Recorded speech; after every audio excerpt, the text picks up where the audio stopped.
And then it also could be a commitment that you want to make to yourself this year. So I put this word because I understand what it looks like to be an anti-procrastination leader. So for me, I'm going to put the personable leader as my name. And while I change my name, I'm going to give you all space to change your name as well. And this is going to be pivotal part of what we're doing later. So I am going to ask you again the participatory reflection. Oh, I'm so sorry. Doing multiple things at a time isn't fun. Okay. Hopefully this works. Okay. But this is going to be important to what we are doing later. So I do not have my name. I just have who I am. So the reason I chose personable because I really am I know about myself that I work really well one-on-one. Sometimes I have social anxiety, which a lot of you may be shocked to hear. Sometimes I'm extremely introverted, so I am personable. I like one-on-one conversations, interactions. They directly connect with my strengths.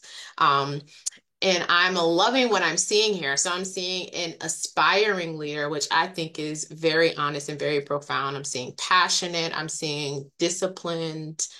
I'm seeing communicative, which I really appreciate, collaborative, organized, empathetic. Really love that. Understanding, dedicated, very important, thoughtful, attentive.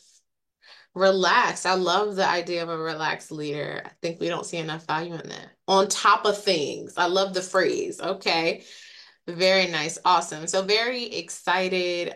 Inclusive leader. We're going to talk about that today. So very glad to see that we have some inclusive leaders in the space here.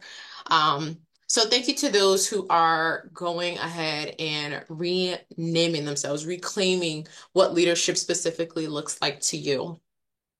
And so, problem solving model. So one of the things that I really thought about when we're talking about, how do we retain members, right? This is something that several clubs and organizations are going through. And I did a little bit of research and came up with this idea of problem solving models. There are plenty that exist, but I really want to emphasize what they are really great for and what we'll kind of be doing a little bit in this space today. So problem solving models encourages self-awareness as well as group awareness. They allow for consistency to be created, which I'll go into a little bit here shortly. They should always require teamwork. Solving problems by yourself is very complex, right? And so having teams, the executive boards that you all are on to talk through some of these problems is very, very, very important. Um, Easy to repeat. So we'll go through some of the processes of what this looks like here shortly. And these are steps that in problem solving models you should be able to repeat in other situations and scenarios to best optimize results. And it really is a process for continual improvement. So I'm glad to hear and see some of the different type of leaders we have in this space. And we are going to activate that leader a little bit in some of the work that we'll be doing today, specifically related to retention and engaging the members of our organizations.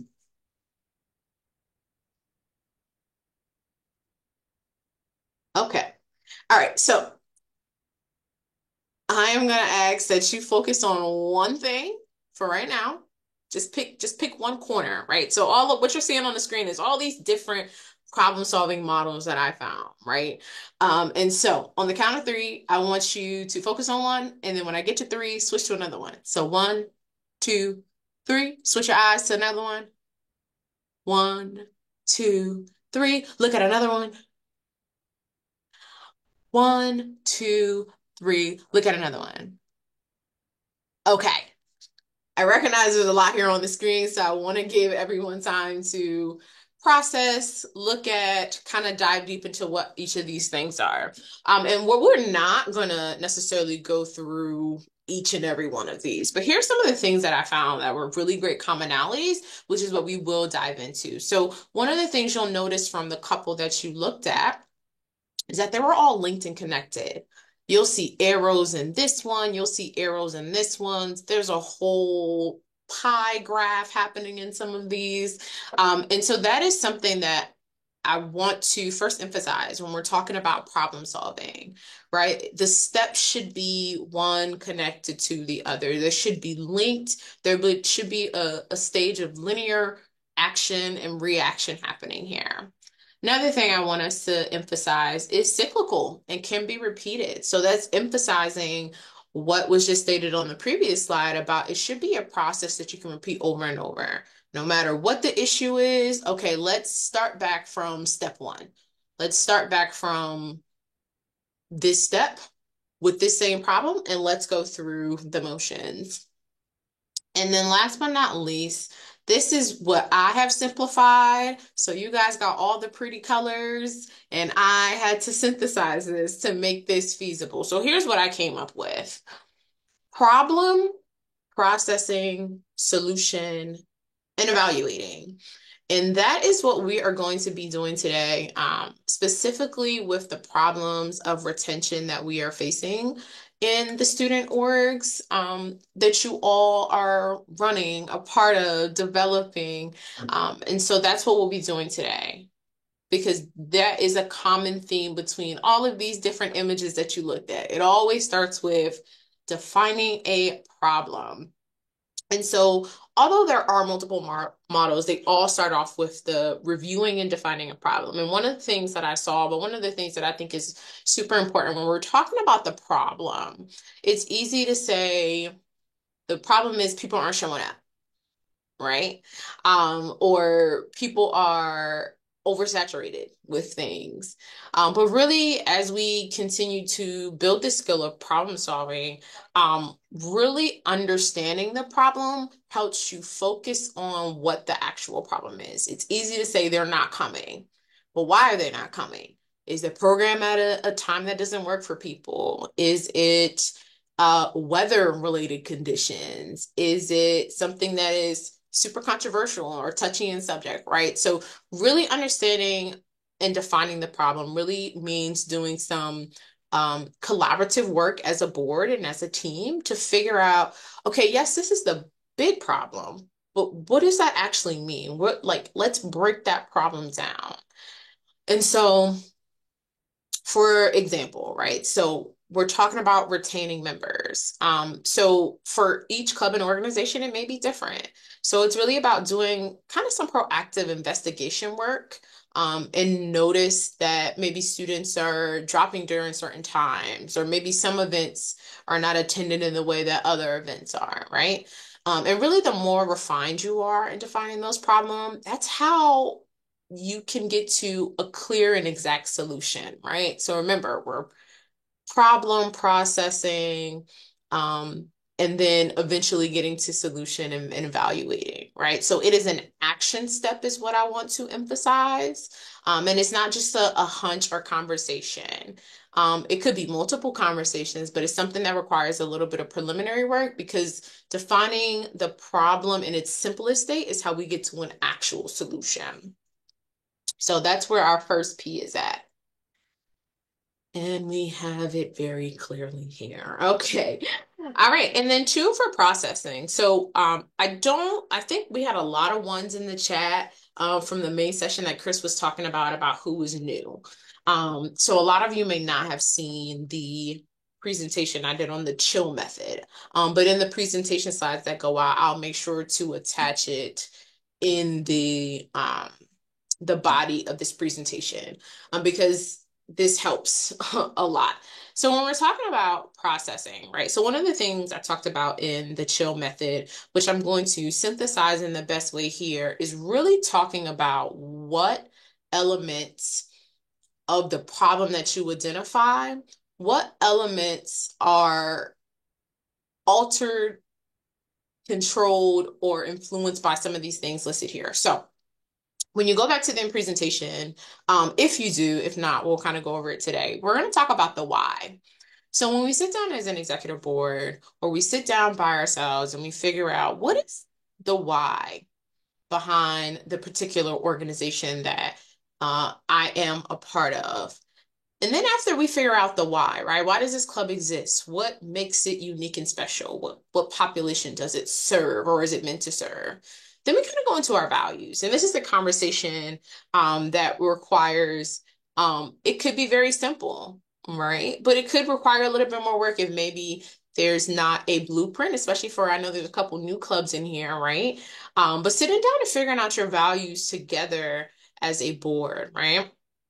And so this is really critical in developing what your pitch is, or your brand, I should say, your brand. What is the specific brand, right? So we know what our values are, we know what our why is. How do we develop a brand? And by brand, I don't necessarily mean strictly a visual aid, but what is our marketability? How do we approach uh the involvement fair that matches our values, that matches our why.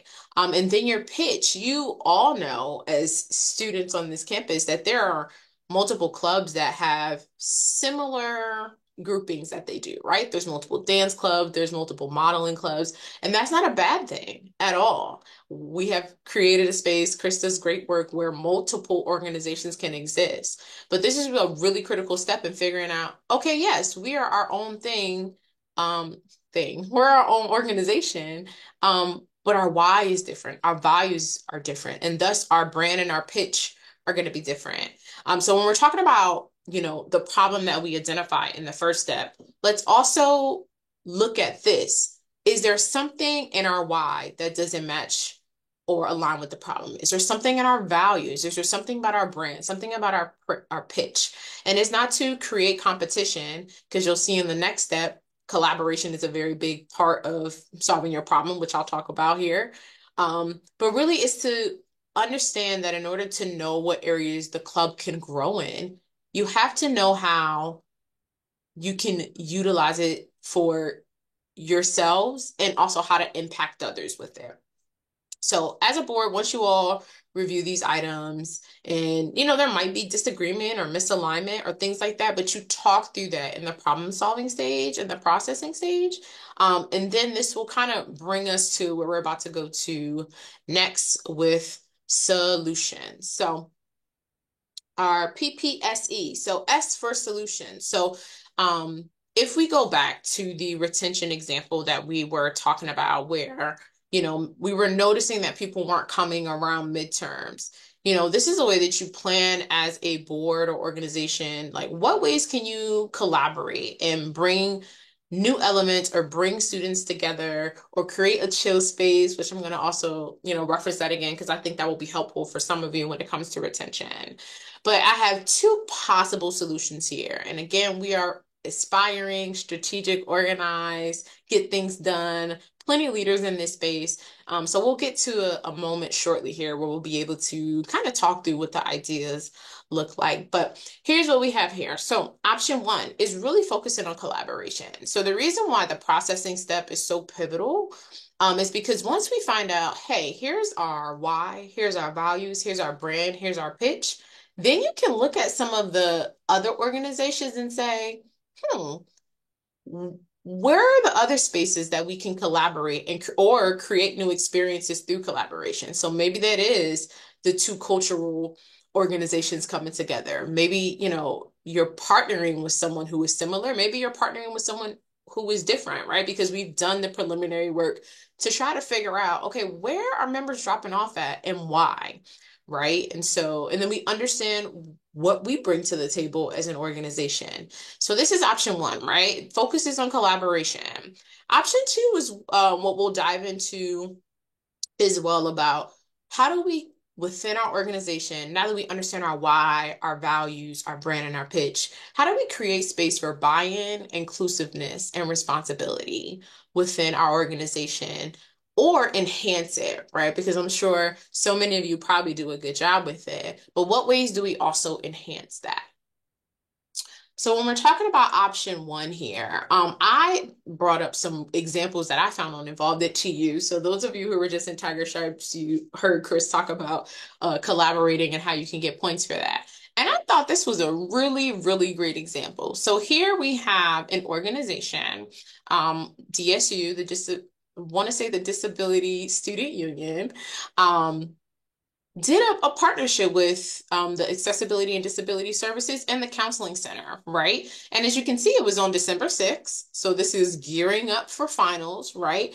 And this is not to intentionally say that this was an event made to retain members, but this is a really great example of how do you find departments, offices, other organizations with similar missions, but and collaborate to optimize the people you're attaching the event to, the people that are coming, and even widen your net, right? Because although retention is about keeping the people around, it's also about bringing on new passionate members who you want a part of your organization, right? Which is where that work with the brand and the pitch comes in, right?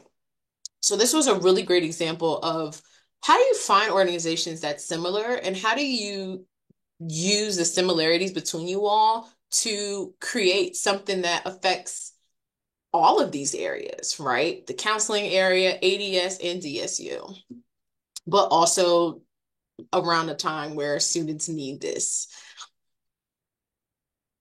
And then similarly, I thought this was so cool. And they didn't have a flyer up here. So I just decided to use the event itself. So this is a screenshot from Evolve Day to You. And this was just in November where literally the original blend, which is one of the a cappella groups that we have, and the women's club soccer team came together to make retirement homemaking cards. And that was really cool to me, right? It wasn't necessarily centered around, I mean, they could have been doing it for the holiday, but it doesn't appear that way. But this is where I mean, where you can find organizations that are different in areas that you may not necessarily hit on, and you come together and you do something. Right. So these are two really great events of something that literally just happened within the past month or two. So this is a skill that other student organizations are using. And it's also a skill that I'm going to encourage you to use today as well, or find and strategize other ways to enhance upon within your student organization. Because it is a really great tool of okay, what organizations are similar to the ones that we have, right? What's our unique brand, our unique pitch? Where are other areas that we can grow in? And if everyone is doing the work related to this, then we can find more ways to, okay, maybe your pitch is, original blend is singing in public spaces, but maybe the a cappella groups on campus, right? So then you can collaborate to create a newness. For one, members to be excited about the newness, and want to come to these events and support these events, but also you can hit a new community, whether you're doing that with an organization that is similar or you're doing that with an organization that is vastly different, like the women's soccer team in Original Blend, right? I would imagine there's probably some uh, overlapping students who participate in both, but there may not be because their brands and their pitches are probably vastly different, right? And so these were really some examples of what's already being done and what I'm also going to encourage you all to do in your spaces as well. So option two. This is where we talk about creating buy-in for inclusiveness, responsibility, and buy-in. And so I did go over this a little bit in the chill method, but we're actually going to move to inclusive leadership. So again, inclusive leadership is a topic that we really do dive into. OIIE does a great job with it. You heard from Dr. Bradley briefly earlier. Um, but also Tigersley, we do a lot of identity work, and so that we can promote what inclusive leadership looks like. But really, for those of you who may have never gone to any, I know we have a lot of people who are, this is their first student org leadership summit. Really, it starts with identity discovery. One of the tools that we utilize in Tigers Lead, which is the leadership development program, that was developed by OIIE. I always want to get the acronym right. Is what we call the identity wheel. And it literally goes through all these different subsets of identity. I'm going to encourage you, if you've never seen the identity wheel, to reach out to OIIE, so that they can support you all in doing a session for your executive board or otherwise in relation to that work, or come to Tigers Lead. Obviously, we welcome you. Um, But it really starts with this idea of where do I self-identify in all these different identity categories? And through that, you can kind of explore privileges, right? Maybe in this category, of the quote unquote minority, but in others, I might be considered majority, right? And where does privilege lie in one category versus the other? Um, so that's the first part of inclusive leadership because as you all are doing and renaming yourself, we have to know ourselves before we can lead others. And I think that's something that was echoed in the first session with Dr. Hurd and so many students that spoke out about um, and shared their opinion about what does wellness and thriving look like for them. It starts with them, right? Um, Second thing with inclusive leadership is it really involves education of those categories that maybe you're not necessarily familiar with, right? So if you're minority in one section, what does the majority look like? If you're a majority, what does the minority look like? And understanding those experiences and having knowledge of those experiences, but also those challenges that come with these different groupings. And it really does require intentionality. Um, Intentional conversations, intentional execution. And so as you all are having these spaces where we're talking about, well, how do we retain members? And how do we get more people to see our mission and our vision? This work is just as important as what video are we putting out, what flyer tools can we use? Because really, this is how you are clear in the external communication of what your organization represents, what you want people to know about your organization, and how you can get them to come in. And then hopefully with the great work that you're doing, getting them to stay within different levels. Also want to acknowledge that you all know that you're students, right? So having less attended events during midterms could make sense, right? Um, but really just going through this idea of how do I build inclusivity, if not already present, in my student organization? How do I enhance inclusiveness in my organization so that other members who want to be a part, other members who are a part, have that buy-in, have that space, and thus can continue to do great things and stay around and create more events and have more gaming sessions and things of the sorts. Okay, so this is where your sorry, let me make sure I can do this from this screen. This is where your adjectives are going to come in handy. So what I'm going to do, sorry, I know I'm going back and forth here, but there's a lot going on this screen. What I'm going to do is I'm going to have you all jump into some breakout groups. So it is based on the first letter of your adjectives that you chose for the type of leader that you are. And as you go into the room, what you're going to be discussing, I have some ideas that I came up with, but I really want you all to take this time to capitalize on other minds that are in this space. And have your first step of collaboration, right? And so you're going to be discussing ideas of how you create inclusiveness, buy-in, and space for option two, which is what we just discussed here, or how you enhance that for your organization. So give me 1 second. You all can still see my screen, I'm assuming. Yes? Okay. Okay. All right. Our breakout room should be coming up here, and you are going to go to the one that matches you. And we'll come back together. I'll put a note in a few minutes. Give it about 6 to 10 minutes.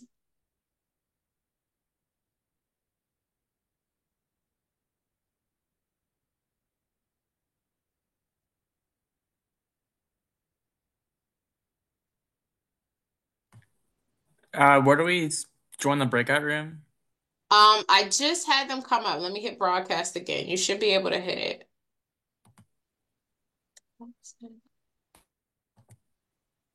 1 second. I mean, I see your screen, but I don't see a place to join. 1 second. Thank you for bringing this up. Let me just make Yeah, sure. Which one? You are creative? yeah, creative. Let me see if I can just. pop you in there. One second. Or here, I can. Uh, One second. I'm gonna assign you to it right now. okay, got it.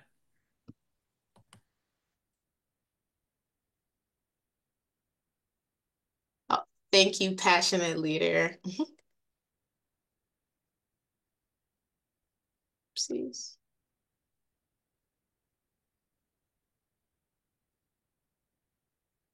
Okay. Does everyone have a room that they're in? I do see some people still in the chat, or still in the space, I should say.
For those of you who maybe have not identified a adjective for yourself, feel free to join a room.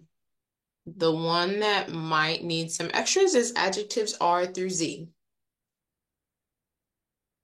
for some even level.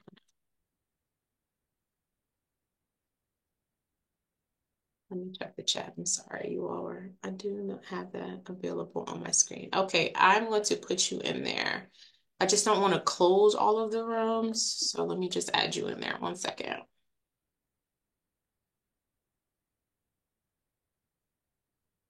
Oh,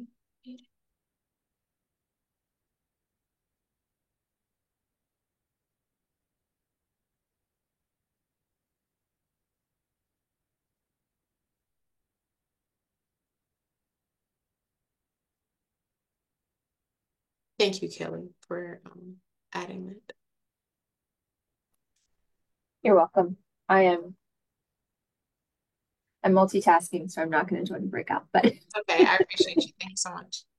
yeah, of course. It looks like Caring figured it out. I Okay. don't I don't see Yes, because Karen. I couldn't put them in. So yeah, I think they did. Yeah, they figured it out. Yeah.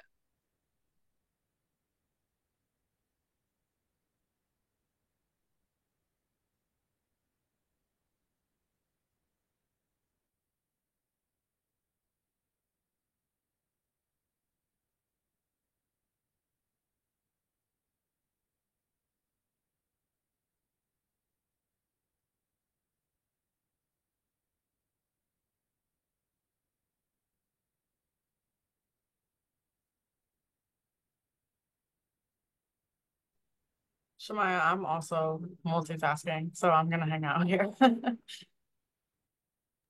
Thanks for coming. I appreciate it. You're all good.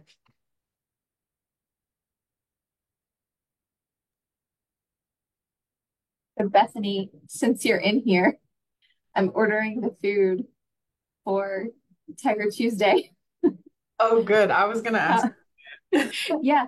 Um, zebra cakes are back in stock at Baltimore East. So I'm doing it right now. I'm also going to get us some allergen friendly cookies, the Partake ones that are like all nine of the top allergens, friendly, gluten free, and vegan as well. And then chips, Little Debbie's, Cosmic Brownies, Coke, Sprite, and Dasani water. That Okay. sound good? Yep, that sounds perfect. Okay. And anyone else who's listening to this conversation, Tuesday night.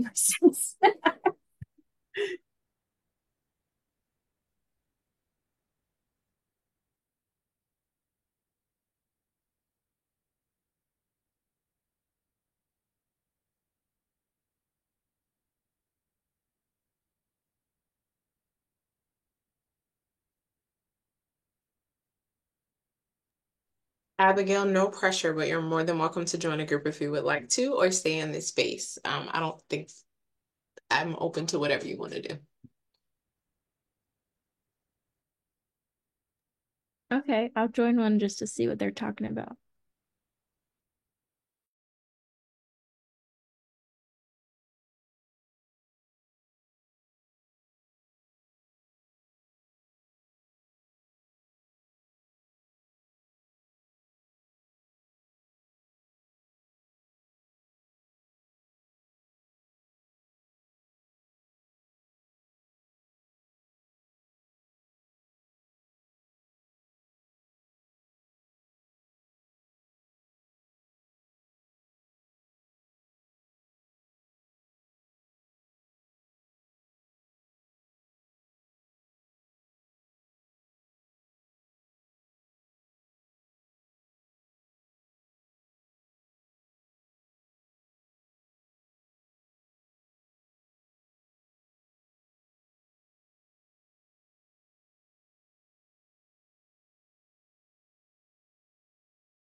those still in this space, I'm going to give it about 3 more minutes and then people can come back.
Okay, welcome back as those of you are coming back.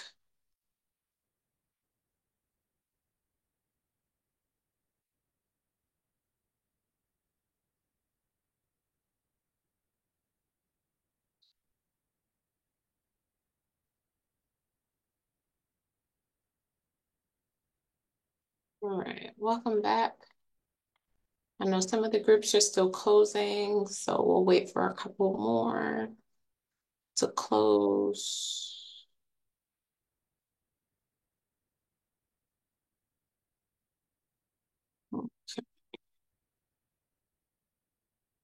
Okay, we have some people who should be coming back now because everybody's closing now.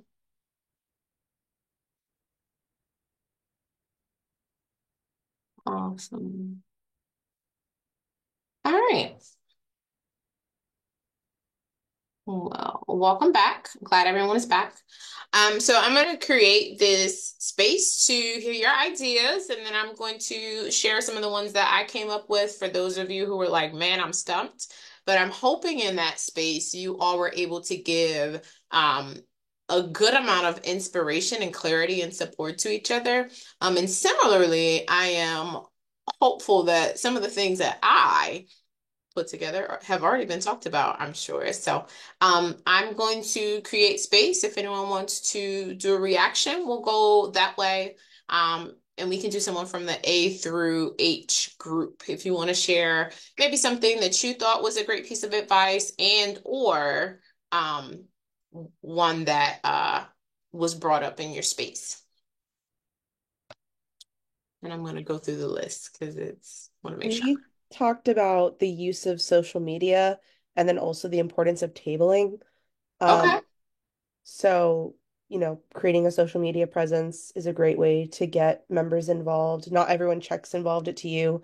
Not everyone consistently checks their email. So, creating a social media presence and then also tabling outside of just the club fairs, like doing bake sales or just going outside of Tiger Plaza and engaging with students between classes. Okay. Tell me a little bit more about that conversation piece of buy-in and inclusiveness and responsibility. How did that tie into some of the things with social media? Was that brought up at all? We talked about inclusivity kind of like separate from it and then also just like reaching people through the use of social media. Got But I it. think it does kind of match because not everyone, will always like have access to their computer, or they might be more accessible to using social media, or like it's a great way to share just with the newer generation. I think using social media and posting on that, like using a TikTok would be a great way and a fun, engaging way to do something. Hmm. And then you could also have that open for feedback. One person was talking about how they're going to have feedback forms after meetings. So Yeah. if you need feedback from people, they can always, like, you could say, my DMs are open. Give us some feedback on what you guys would like to see from our club, and just ensuring that it's very collaborative and focusing on the members of the club that are involved. Awesome. I think that's a great idea. Thank you for sharing the dedicated leader. Obviously, I can't see your name, but thank you for uh, the dedication of you speaking up. Um, our second uh, group there was I through Q. So if anyone went from I through Q, either talked about a different level of buy-in or inclusiveness, I really do like the idea of feedback forums that that particular group is going to implement. But was there anything in particular talked about in our adjective group of I through Q that, anyone want to come off and share a little bit?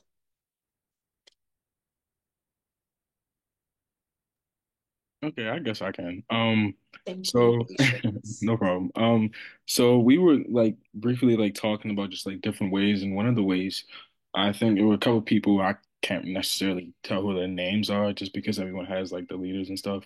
Yeah. We all mutually agreed that like really one of the biggest things is just kind of for one being honest with like the process in which that you're going through, like and on top of that also being I guess this is great because it's the term that I have on my screen. Being patient is because one day, you might have, four people, five people in your group, depending on when your meetings are, and it might not be the goal attendance that you want, but Mhm. also realizing that, if you continue to like make the right steps and do the right things and place everything in order, I can promise you, like by the end of your semester, your attendance will go up in some way or something will be good, something that will, benefit you. And you can kind of look back and say, hey, it maybe wasn't the best in terms of attendance or engagement, but there was something good that came out of it, or there's, something that you can now do and work on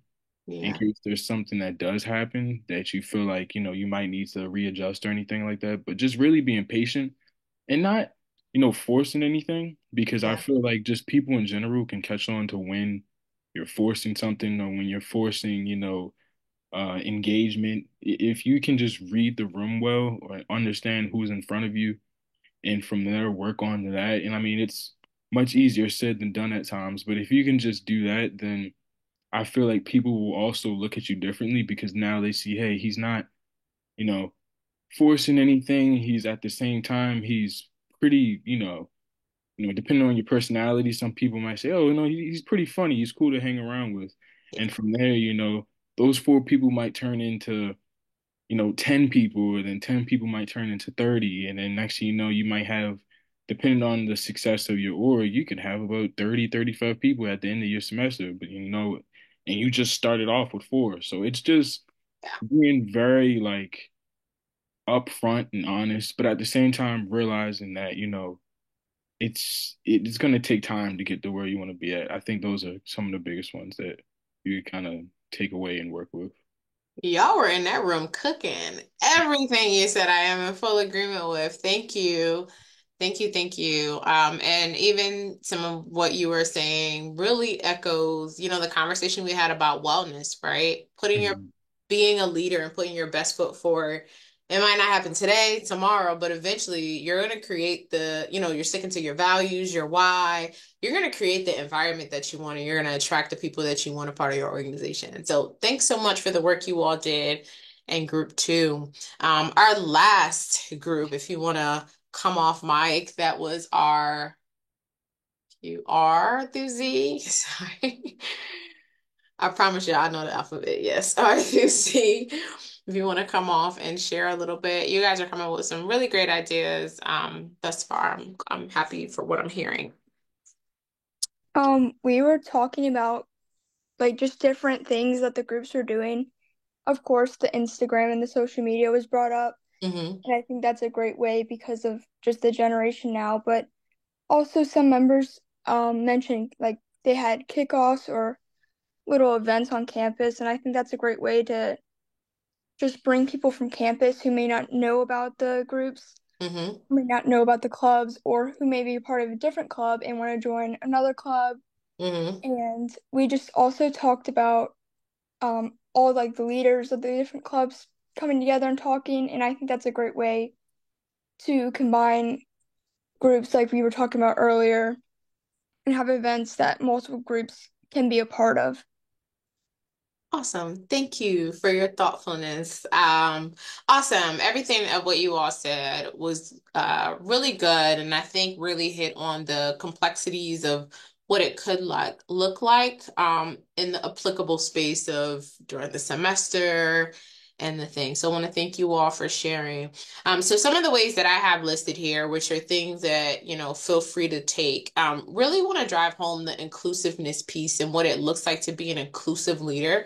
It is a form of practice. So I do encourage you again to reach out to OIIE for those workshops for the executive board to figure it out. Obviously, Tigers Lead is a resource that is available to you all for you to attend. We're doing a fast track this semester so you can complete tier 1 and 2. But inclusiveness is really a topic of study and it takes skill building. I think all of the things that you all said were great, but here's some things with the identity wheel, but also specifically about practicing inclusiveness. So I have some ideas that, I thought about of having representatives. So all of our organizations, I'm saying I'm not a member. All of your organizations have different communities that they serve, right? So you might have, someone be a representative for freshmen. And I like the idea of feedback forums because if you create this buy-in and this role of we want to hear your voice, you're going to create a more inclusive environment, an inclusive team. One of the things that I used to do was having a person, whether it's the representatives that offer up, anybody can do them, obviously, if they identify with these groupings, commuter or